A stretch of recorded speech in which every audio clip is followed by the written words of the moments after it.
Постојат и такви, значи сами пациентки кои што си набавуваат под AliExpress филери, си набавуваат филери од црно и кои што сами пробуваат да си го аплицираат пред огледали.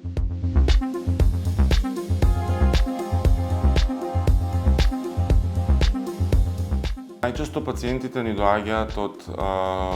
козмечки студија, естетски студија, модерно ги нарекуваат, салони за разубавување, понатаму неретко доаѓаат и од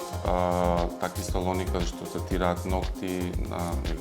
педикир, маникир и слично. И вообичаено е да тоа се апликатори, инјектори што немаат високо медицинско образование.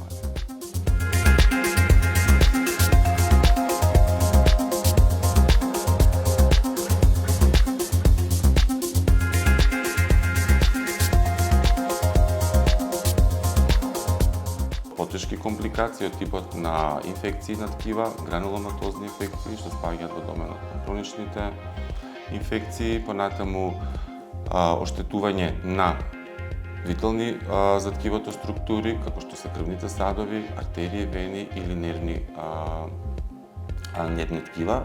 кои што секако доведуваат до последици од типот на парализа, исхемија на ткивото, некроза на ткивото, што во превод значи отпаѓање на делот од ткивото кој што е хранет со артеријата што е запушена од филерот.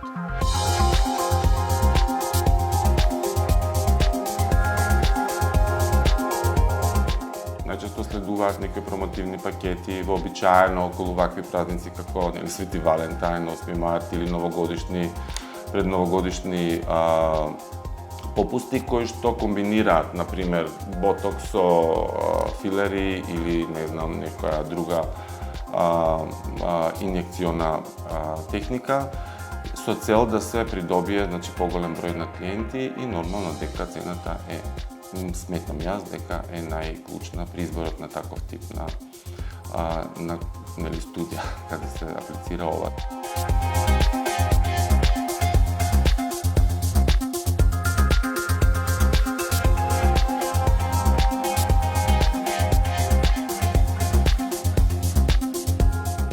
Идејата потекна од тоа што малтене во секоја ќоша во градот гледаме такви студија, каде што непознати, неовластени и неквалификувани стручни лица го прават ова со цел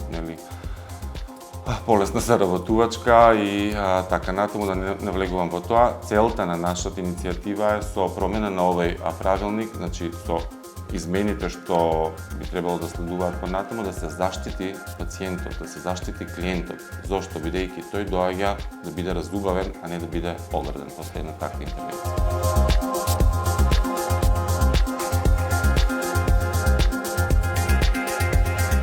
Во тој период, веројатно, тој правилник бил и соодветен и адекватен, бидејќи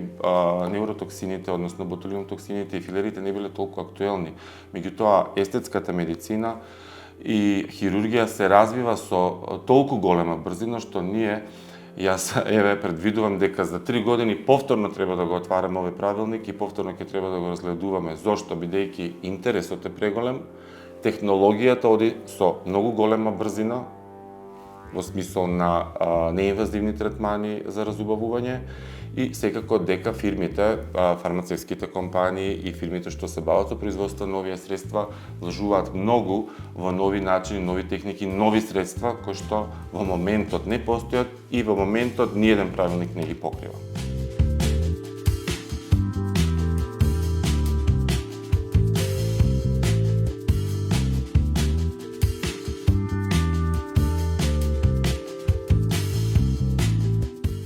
Моментот постои една сива зона каде се кажува дека во козметски студија може да се аплицира, но под услов да биде вработен тој и тој, што едно со друго е контрадикторно од една страна, од друга страна, како што напоменав, сите се ставени во исти кош, а не значат сите медицинска услуга. Естетската медицина пред се значи медицина, која што треба да доведе до разубавување на лицето, односно на клиентот. И во базата на тоа се наоѓа медицина, а не желбата нешто да се постигне реда ради или да се заработат брзи пари.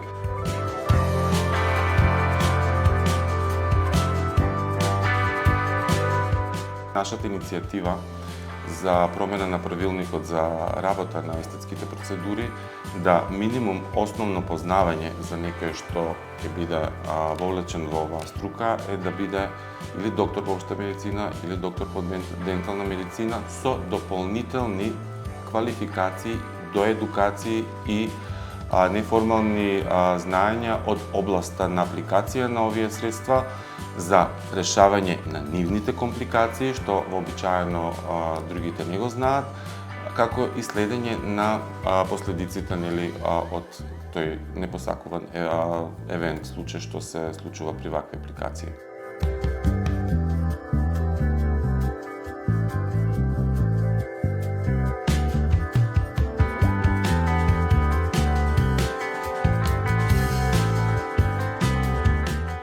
Што останува некоја лузна, која што ние како,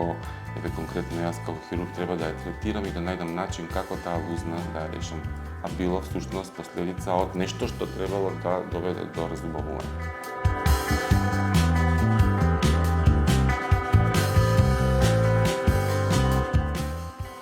Имав пациент конкретно за операција кога сакаше увото да му биде тотално отстрането за да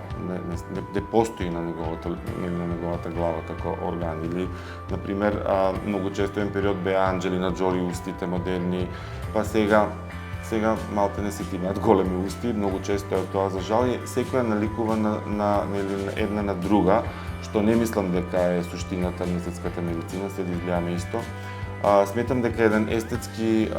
хирург и естетски доктор што се бави со естетска медицина треба да го препознае доброто кај пациентот по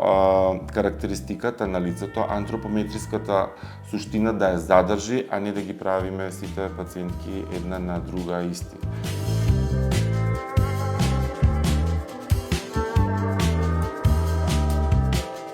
Бидејќи секој тој материјал што се внесува е страно тело, туѓо тело што може да доведе до алергија, како најакутна реакција, најбрза реакција, а најтешката алергија се вика анафилаксија или анафилаксиен шок кога може да доведе до заглушување на пациентот.